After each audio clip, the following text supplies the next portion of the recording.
on or not that night, Keith. But one thing that the Most High revealed to me in studying Daniel chapter 1 is that uh I was asking the question about what's up with these eunuchs? Like, what's up? What's going on here? You know what I'm saying? Like, that's literally what I was asking. What's up with the eunuch? It's something that I missed here because I done read Daniel at least twice before. And I was like, y'all, what am I missing with this eunuch thing? Like, something is going on with this eunuch thing. So I did hold on. I did some research on eunuchs, bro, specifically for Babylon during that particular time period. And man, oh man. They they had there was in our high regard when they like you know what I mean they was like they had some clout, you know what I mean, the Yeah. unit. So what the eunuchs would do, the reason why the Babylonian Empire wanted eunuchs was because they didn't want only eunuchs could serve in the royal court because they didn't want somebody in the royal court that would have a blood come up against the royal bloodline. So you couldn't serve in the royal court of the house of the king and his bloodline unless you were a eunuch. So that way you wouldn't be a threat. Also, it was a sign of ownership, property. I own you, right? Like you ain't got no legacy to look toward. You mine. You know what I'm saying? It was a sign of that. You know what I'm saying? Like you're completely sold out to me. You ain't, because one of the biggest forms of worship to it's about worship at the end of the day, right? And we see in verse number 2, it says, and the Adonai gave Jehoiakim, the king of Judah, into his hand, Nebuchadnezzar, from verse 1, with part of the vessels of the house of Elohim, which he carried into the land of Shinar. We already know how Shinar get down, right? Remember this from Genesis. My man, who was it? Not Nebuchadnezzar. Y'all know Nimrod. Nimrod and them. Shinar was in that Genesis 14. They was involved in that situation as well. I forget who the king was at that time, but this is that same nation rising up again during this time in Daniel. He carries the vessels to the house of Elohim, which he carried into the land of Shinar, to the house of his Elohim. So right here, the scripture is showing us Nebuchadnezzar worshiping another Elohim, another God. And he brought the vessels into the treasure of house of his God, is what the text says in verse 2. So to my point about eunuchs, here we go, verse 3. And the king spake unto Ashpenaz, the master of eunuchs. Now, if we pause there and we go all the way back to First Kings, Second Kings, when we studied this together, remember Jehoiakim got castrated, so he's a eunuch too, because that's what they did. They embarrassed him. They cut it off. He was the king of Judah at that point, so they did that to him. And then we get to verse 3 because you got to put the scriptures together. And then you get the master of eunuchs. He said that they should bring certain of the children of Israel and of the king's seed and of the princes. So the king Nebuchadnezzar was like, all right, master of eunuchs. That means you don't have a organ, a male organ. So he says, all right, give me the king's seed. Let me get that royal bloodline and the princes and the children with no blemish, well favored, skillful in all wisdom, cunning and knowledge, understand science. Give me the best of the best of Judah, so I can teach them how to speak our language and to learn of our ways. Because I'm worshiping a different God and I know who they worship. And we're not getting down like that. So why would he tell his master of eunuchs that? Because he was making them eunuchs as well. Verse 7, no, no, verse 6, we get all four names. Daniel, Hananiah, Mishael, Azariah. They were all eunuchs, bro. You ever peeped that before? Steve, I know No, I That's just based on the last conversation. no, go ahead. I didn't know that. Did y'all read it again? And because I remember I said this a couple weeks ago, Steve, and I was like, I don't know, tell me if you're gonna, I don't know if you're gonna actually read this or not, but you know, Mhm. do it shape out? I know we only on verse 10, but Yeah, what that's a prophecy from Isaiah talking about um, seeds being you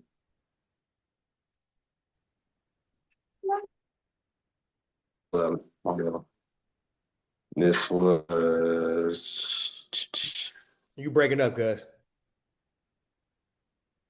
oh bad.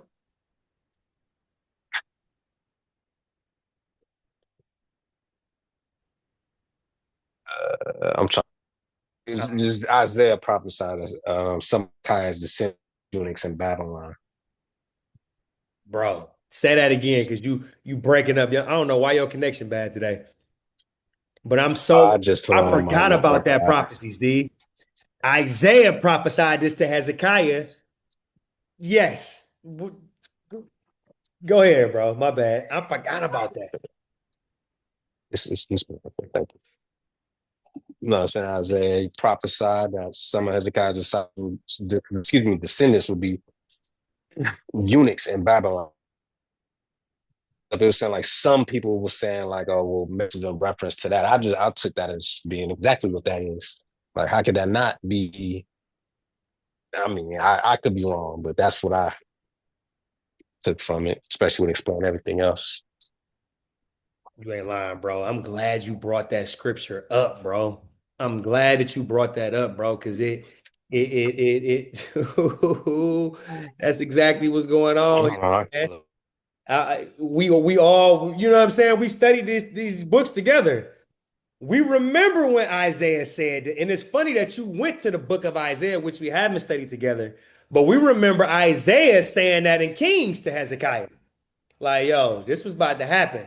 Babylon coming. They taking everything that you just showed them, right?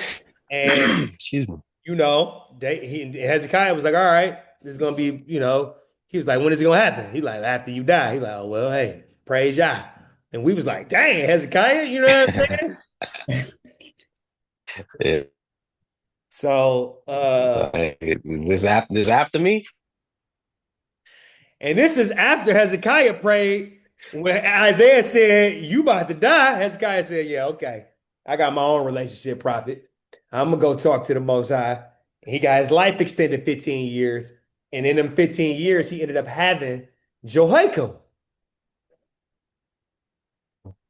who ended up being a horrible king that ended up getting Judah into captivity. Let's see. That So makes sense. let me see here. Everything moving slow now. Hold on. Turn your So Wi-Fi off. Isaiah, Turn your Wi-Fi off. Go off of your cell data.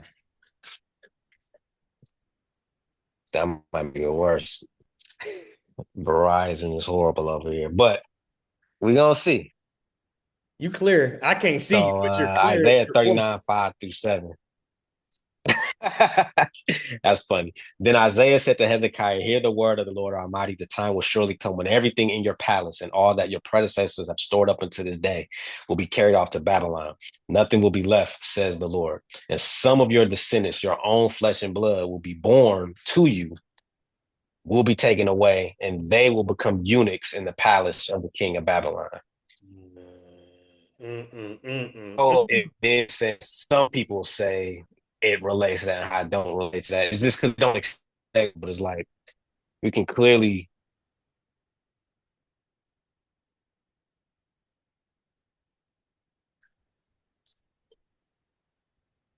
Steve, we can't hear you if you're still talking.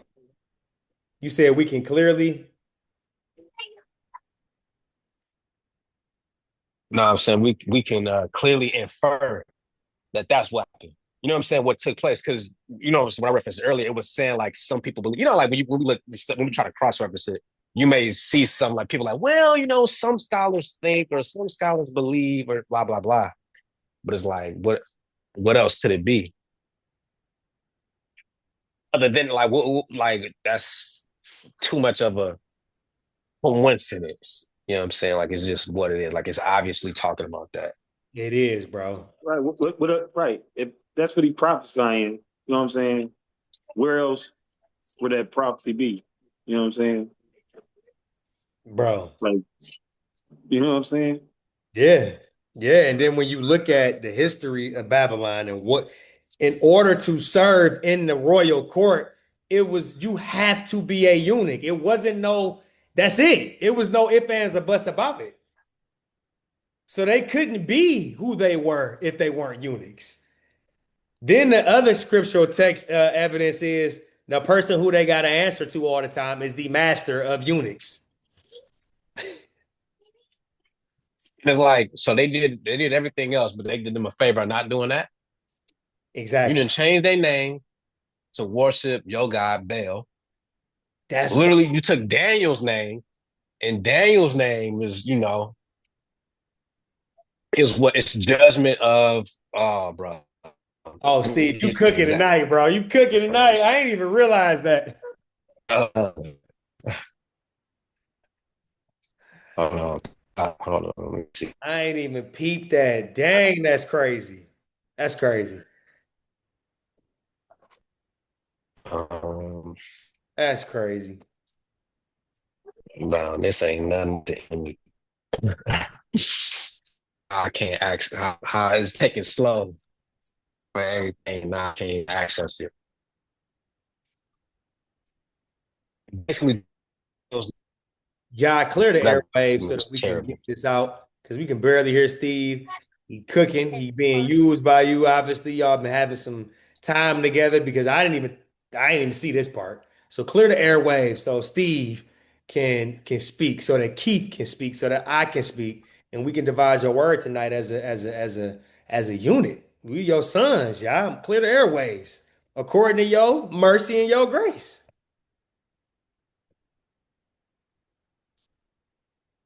I ain't hear nothing you said, Steve.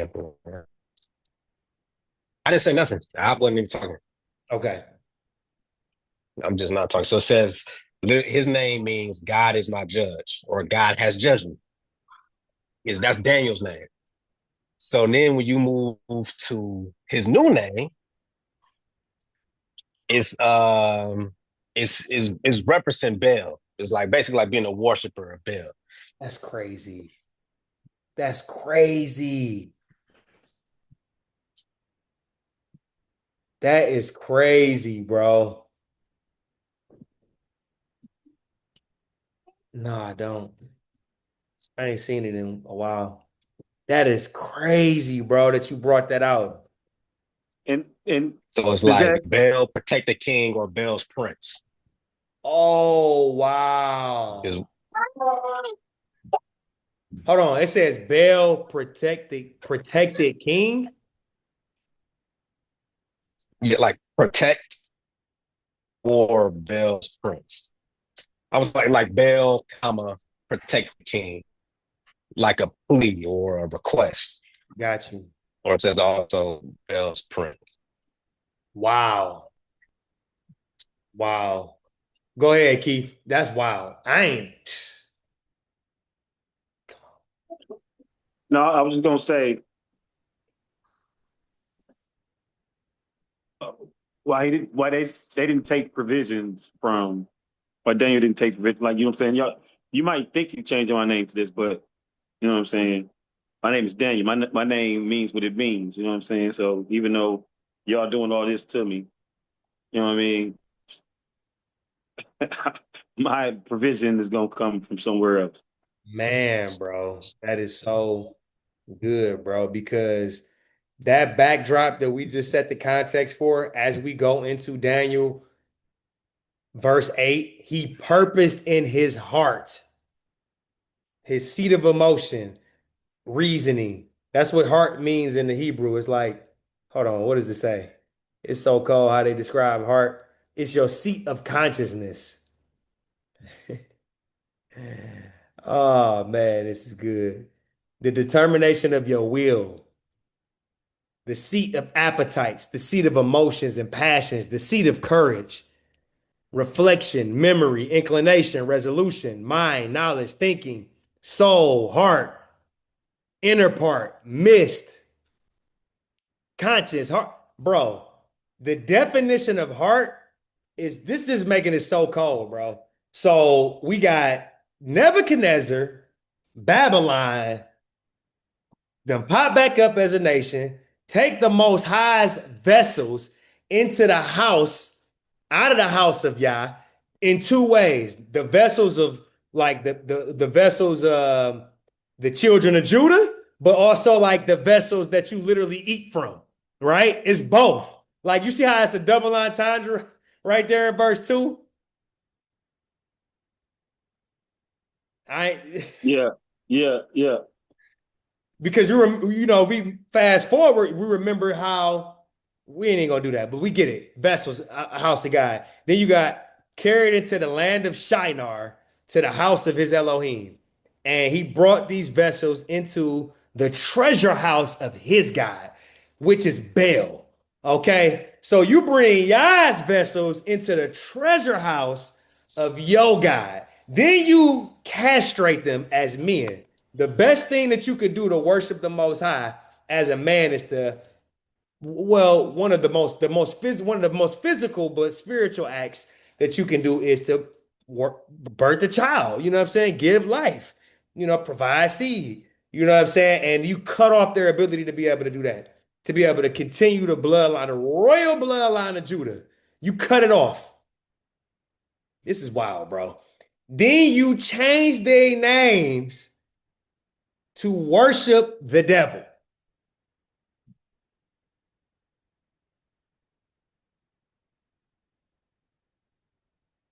To worship the devil. You change their names to worship the devil.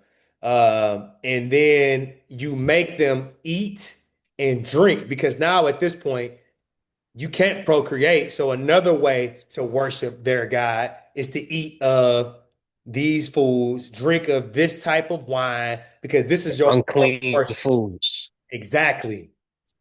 Exactly. Exactly, bro. So when Daniel in verse 8 purposes in, I'm not even gonna say his heart, because that ain't a strong enough word, in his seat of appetites, seat of emotions and passions, in his seat of courage and inclination, resolution, determination of will, his seat of consciousness, mind, knowledge, thinking, reflection, memory, he purposed that he would not defile himself with the portion of the king's meat, nor with the wine that he drank. Therefore, he requested of the prince of eunuchs that he might not defile himself. Bro, this is so cold because Daniel is saying, I have no other way to worship. Yeah, like this is my form of worship, not no other way. But I'm gonna take this opportunity to worship the Most High by denying myself from even partaking of this food, of this drink. I'm not even dealing with it. Like I'm not even dealing with it. It was a form of worship to the Most High. Man, that's wild. That's wild, man.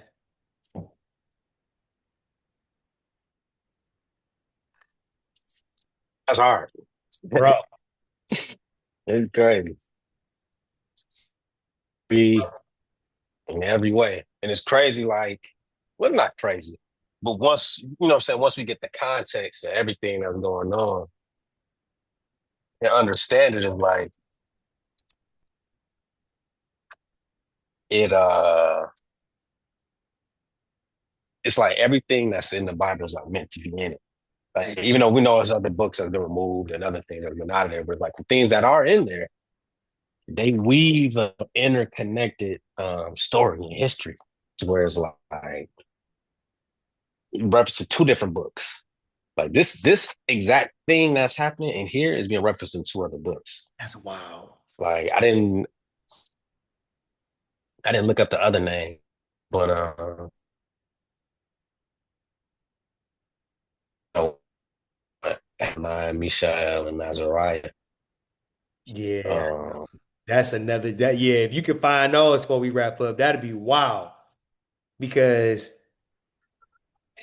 oh man. Let me ask y'all this, because we talked about it before, but like the weight of it is like, bro, I think about Game of Thrones because that's a, TV show, something that illustrates someone being castrated and what Mhm. happened to them. Dude went from being a prince, super confident. He still was, he had his issues, okay? But he went from that to like just completely soul gone. You know what I'm saying? Like lost his soul. Yeah, Theon, exactly. What you know what? They called him Reek after they castrated him. yeah, yep, hmm And yeah. that's something that I can't even imagine, bro. Can't even imagine. Can't even imagine. Can't even imagine, bro. For them to not lose themselves completely after that is amazing in itself. Then to take it to the next step and say, you know what? I'm not even about to do that. It's almost like they doubled down, not almost, they doubled down, bro. hmm Yep.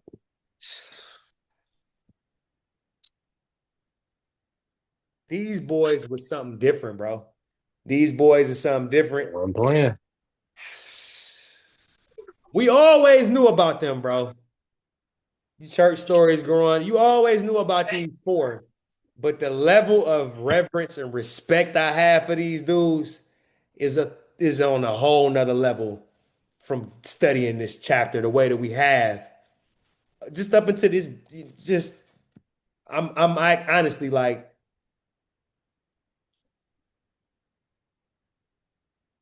it's unfathomable, bro. To me, like It's like one of them things, like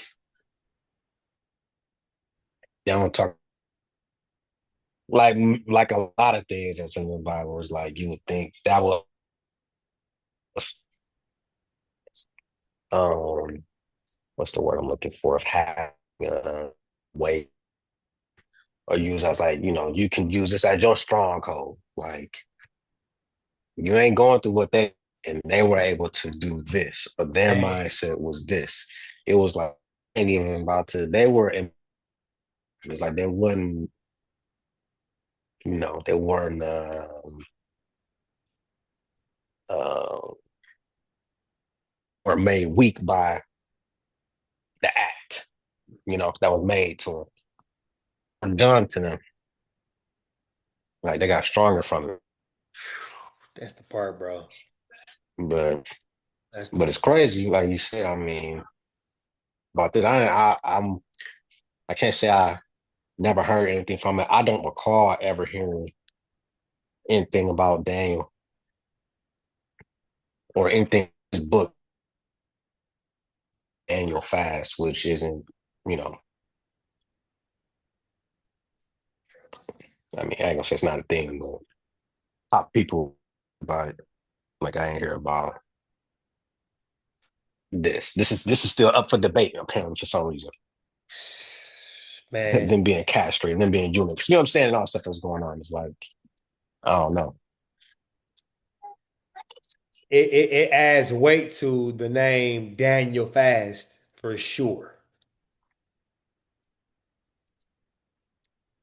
Like, real. Like, it ain't like the.